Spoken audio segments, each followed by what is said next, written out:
Hello, my name is Steph. I want to start off today by saying thank you to Shawn for inviting me to speak. And today I'm going to be talking about an ongoing project in Iowa that's run by a Mormon group called the Heartland Research Group. And I've been following this project on social media, emails, their websites for a number of months now. And as I'll discuss, I'm very concerned for a high potential they're going to cause some serious damage to First Nations archaeological sites, including burial mounds within their project area. So to quickly introduce myself and situate myself within this context of what I'm discussing, I've been an archaeologist in Canada for a long time now, and currently I'm also a PhD student at the University of Alberta.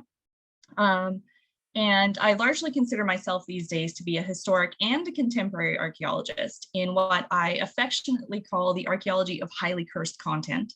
My research is focused on something called pseudoarchaeology and its appearance in North American far-right conspirituality. So for those who don't know about conspirituality, it refers to ideologies that are built from a blend of New Age spirituality and conspiracy theories. The historical side of my research is focused on this guy who's known as Brother 12 and his 1920s organization, the Aquarian Foundation. They had their headquarters here in British Columbia. And the contemporary side of my research involves the internet and groups like QAnon. And I also spend time looking at pseudoarchaeology's use by non-conspiratorial far right, like religious nationalists, white nationalists, neo-Nazis, etc., just generally terrible people. On the screen is the definition of pseudoarchaeology that I use in my work, which I drew together from archaeologists, sociologists, political scientists, very multidisciplinary. In short, pseudoarchaeology refers to claims made about human history that rewrite or ignore contradictory archaeological knowledge under guise of something called stigmatized knowledge. Excuse me. The too long did not read version is that pseudoarchaeology refers to archaeological conspiracy theories. There are a lot of different variations, the most famous of which are ancient aliens theories and hyperdiffusionist theories about Atlantis. Theories about giants and mound builders are also very popular in North America. And racism is at the core of all these theories, which is what makes it very attractive to the far right. Anyway, in my work, that conspiratorial stigmatized knowledge aspect is what sets pseudoarch apart as a distinct concept, and it helps me distinguish between pseudoarch and just general misinterpretations of archaeology. Stigmatized knowledge comes from political scientist Michael Barkin. He's written some really excellent books and papers about conspiracy theories and far-right religious nationalism. And in this book, Culture of Conspiracy, he discusses stigmatized knowledge, which refers to claims of allegedly truthful knowledge that are not accepted by knowledge validating institutions like universities, museums, other scientific institutions, etc. And he identified 5 types of stigmatized knowledge. And he actually used Atlantis several times in his book. All varieties of stigmatized knowledge can be found within pseudoarch. In my experience, ignored, rejected, and suppressed knowledge claims appear the most often. And these appear as pointed statements referencing mainstream archaeologists who are rejecting, ignoring, or hiding some sort of a truth. As a timely example, while I was writing this presentation, I got yet another email from the Heartland Research Group outlining an upcoming guest lecture from Mormon scholar Adam Stokes. And the email mentioned a book he had written titled From Egypt to Ohio, A Semitic Origin for the Giants of North America. I took a look at the book. Right there in the introduction is an example of stigmatized knowledge. It's often in the introduction of books like this. Stokes writes, despite continued archaeological excavation that revealed the existence of gigantic persons at various ancient architectural sites, mainstream official scholarship rejected the conclusions of their predecessors. Claims of stigmatized knowledge like this appear in every pseudoarchaeological claim.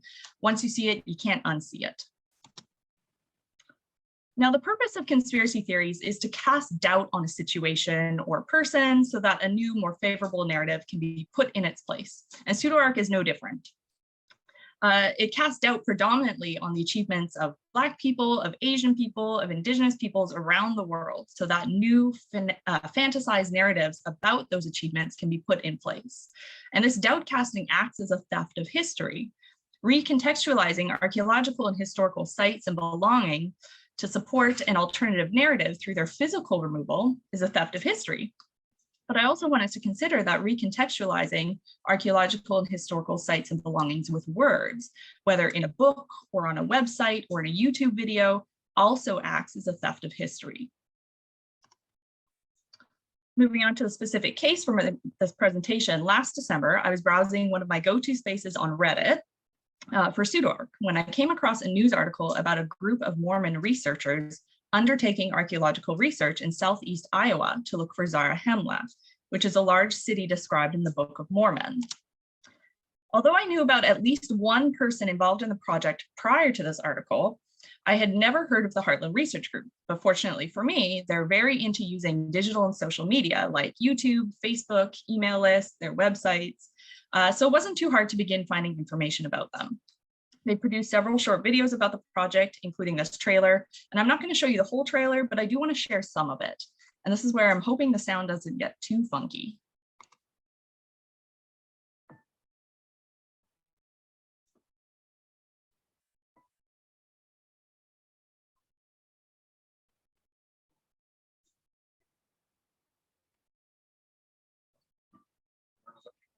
Areas that be shallow enough before the time of Christ to have walked across the river.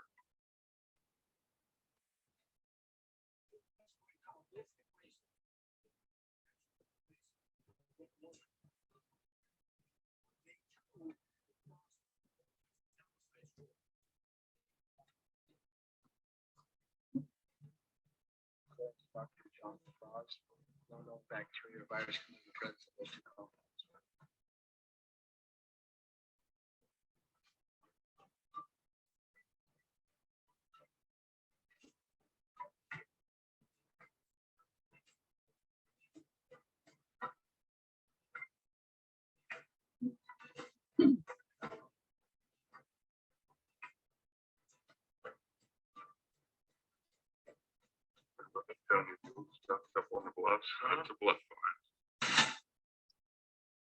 I'll stop it there. So after reading the article and watching the trailer, I grew concerned about the project for a number of reasons. This particular model of Mormon ideology is based on themes of religious nationalism, religious colonialism, and white nationalism. And ultimately, those are the themes driving the project. I'm also concerned about how heritage, Indigenous heritage, is going to be recontextualized to support those themes. And I'm concerned about the physical damage that could be caused to sites within the project area, which is being conducted on private land with the landowner's permission, because it turns out these guys are the landowners. And I'll get into that in a little bit. Now, there is a historical relationship between Mormonism and archaeology, and of the Church of Latter-day Saints engaging in archaeology. The LDS Church is the largest practicing Mormon church. For starters, the beliefs of Mormonism are rooted in the story about excavation of material culture. And there's also a historical relationship between Mormonism and pseudoarchaeology, especially regarding what's referred to as mound builder claims. Basically, mound builder claims argue that Indigenous peoples did not construct the large mounds found in North America. It was someone else. Who that someone else was varies according to who you talk to. In Mormonism, the mounds are claimed to be large burial mounds of the Nephites and the Lamanites. As the story goes, in 1823, the prophet Joseph Smith Jr., who you see on the left, was visited by an angel named Moroni, who instructed Smith to excavate a collection of gold plates from the hill Cumorah, which was described as a large burial mound for the last of the Nephites slain by the Lamanites. The plates were said to contain scripture in a language called Reformed Egyptian that detailed God's commandment of chosen groups of people to come to the promised land in the Americas.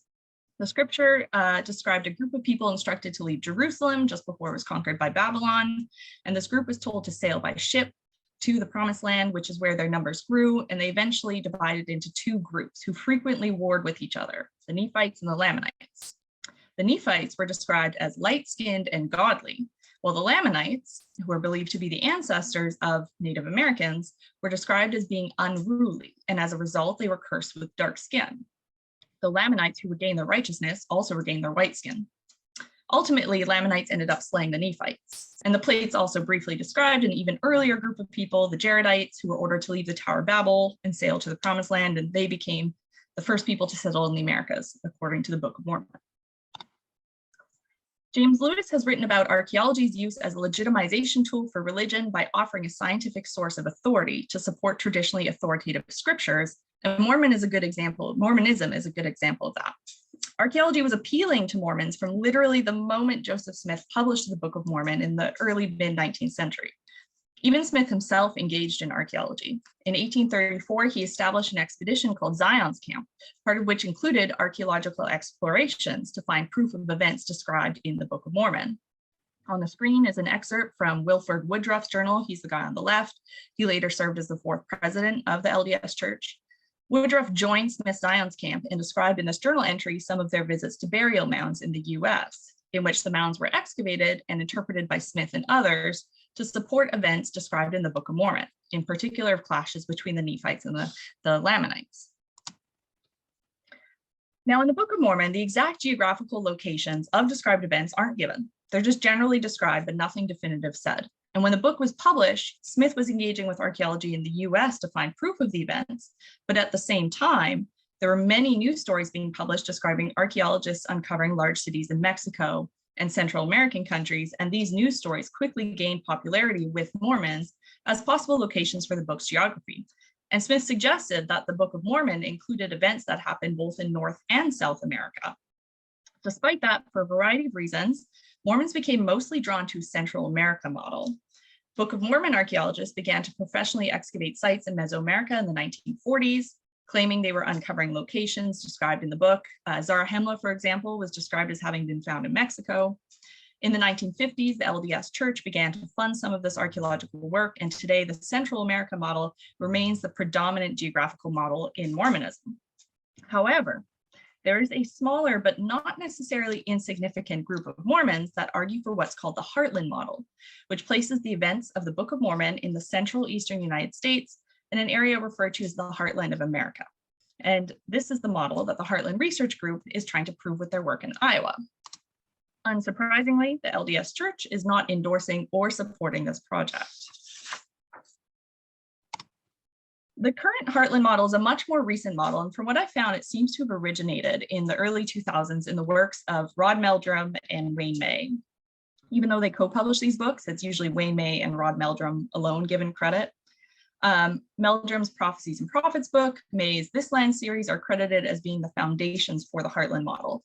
May, in particular, seems to have done a lot of work to popularize the model, and he's the head of the Heartland Research Group. He's also the person who I was familiar with prior to learning about the group, so most of my discussion is going to focus on him. As I've previously mentioned, the Heartland model uses a specific reading of the Book of Mormon to place the book's events in the Heartland area of the US. The chosen people are said to have first arrived on the South Coast, Hill Cumorah is in New York State, Zarahemla covers a wide area of land, but the city of Zarahemla itself is believed to be in Iowa. This is a snapshot from a Heartland explanatory video series I found on YouTube, and I think it does a pretty good job of showing a basic summary of some of the stuff that the Heartland model is interested in. Essentially, they argue that the Book of Mormon tells the history of Indigenous peoples in the US. Heartlanders are very interested in First Nations archaeological sites and belongings in the Heartland region from what's called the early and middle woodland periods, which are periods that together span from about 2,500 to 1,500 years ago. The Heartland model believes that the First Nation peoples of the early woodland period were the Jaredites, and the people in the middle woodland period were the Nephites and the Lamanites. And even though the LDS Church itself has in recent years made moves to try to address the racism in the original book regarding Nephites and Lamanites, the Heartland model still really emphasizes those racial differences. They argue that DNA studies can prove that Indigenous peoples in North America have genetic ancestry from Jerusalem and are therefore the chosen people mentioned in the Book of Mormon. In some spaces, Heartlanders have also argued that surviving Nephites traveled back to Europe and became the ancestors of light-skinned people in Northern European countries. Heartlanders have also used this obsession with genetic ancestry to support right-wing ideas regarding a fantasized illegal immigration crisis at the southern border. They argue that Indigenous peoples from countries south of the US don't have the same Lamanite genetic ancestry, and therefore they have no historical claim to areas in the US and should not be allowed to cross the border. If God wanted them in the US, then God wouldn't have made it so difficult for them to immigrate. That is literally the argument they have made. Another area in the Heartland model that I see supporting far-right beliefs is this continued emphasis on the story of righteous, light-skinned Nephites being violently slain by wicked, dark-skinned Lamanites. which is reminiscent of the far-right conspiratorial white genocide belief. There are variations to this belief, some of which have tried to use archaeology to argue that historically, white people from Europe were the first to settle in North America and were violently slain by indigenous peoples who arrived later. As I mentioned earlier, Wayne May runs the Heartland Research Group and is considered to be one of the founders of the Heartland Model. May has described being interested in North American archaeology since the 1950s. He began thinking about a Heartland model in the 60s, but only began more seriously researching it in the 80s. In 1993, May founded the magazine Ancient American, which is still in publication today, to promote hyperdiffusionist pseudoarchaeological theories about the history of North America. My notes are backward. While the magazine is not focused solely on May's Heartland theories, nor is it restricted to only Mormon authors, May has described using the magazine to garner support for the Heartland model through the articles he's written and books advertised. And though I won't go into detail about it, I do want to quickly point out that someone who's been closely connected with May and the magazine since its founding is Frank Joseph, who in the 60s and 70s was the leader of two major American neo-Nazi parties. And he was also involved in a landmark case that granted neo-Nazis in the US the right to publicly march and display their symbols. It's called the March on Skokie. Now, in December 2014, a small group of people, including Wayne May and Rod Meldrum, formed the Zarahemla Holdings LLC. Then a few weeks later, in January 2015, they bought nearly 14 acres of land in Montrose, Iowa. This is the property they bought and currently own, and this is where the search for Zarahemla is being conducted. Because this is a public presentation, I've blocked out some names, addresses, and coordinates on certain slides. Just out of frame on the east is the Mississippi River. Right across from the river is Nauvoo, Illinois. Within this treat area are known and I believe recorded First Nations burial mounds and pit features. And in 2015, while they were filming a show called Hidden in the Heartland, May and a team of volunteers began excavating in this area after a GPR survey allegedly revealed a large wooden structure buried 5 feet below the surface. The volunteers started off excavating by hand, but changed to machine excavation fairly quickly. By the end of the project, no wooden walls had been found.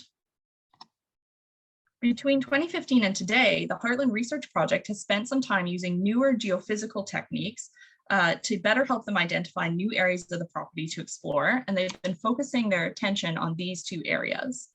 They have 2 websites, a Facebook page where they share images, reports, little blog posts, and they keep their supporters updated.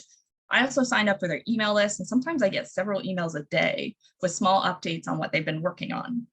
You can find videos of theirs on their websites, YouTube. That's where a lot of this information is coming from. So in November 2020, the Heartland Research Group conducted a large geophysical survey of several areas on and around their property with a specific purpose of, and I quote, locating Native American occupation sites in the area along the west bank of the Mississippi River. Over 7 days, the group scanned 15 locations, which were determined according to what was available after crop harvesting and who they could get landowner permission from. This is an example of one of the scans from their report, which is available on both of their websites, I believe. At the end of the survey, they concluded that their work was a success. The report authors wrote that multiple signatures representing First Nations dwellings, pits, hundreds of fire pits, storage pits, and cultural activities were found. They also cored 4 charcoal samples at several locations and recovered samples for carbon-14 dating. While the report claims to have found all of these signatures, what it did not find was the signature of a large city. So they suggest that maybe that city is in one of the areas they didn't scan and more work is needed. Now, I am not a geophysics expert, but I do work with someone who is. So I sent a copy of the report to my colleague, Liam Wadsworth, and I asked him for his thoughts on the report.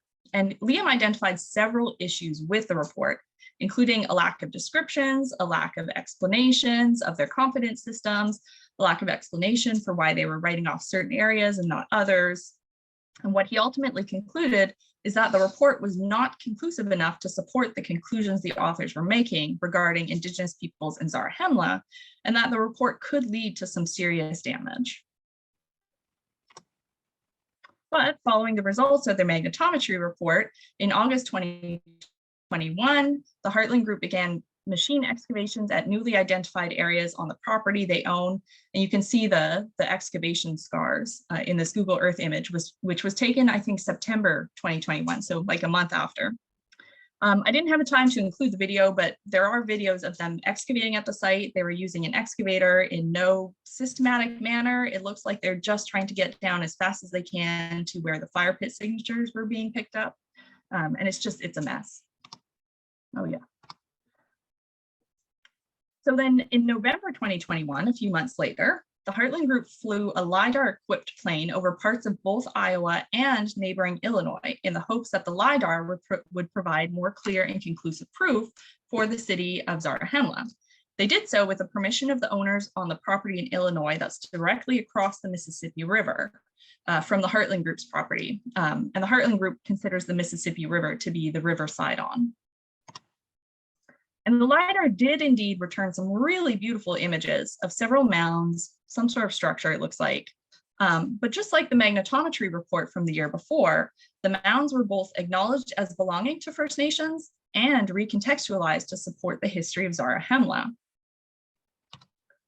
On the website page about the LiDAR scans, a quote was included from the owners of the Illinois property that makes me concerned about future locations for the Heartland Group to conduct excavations.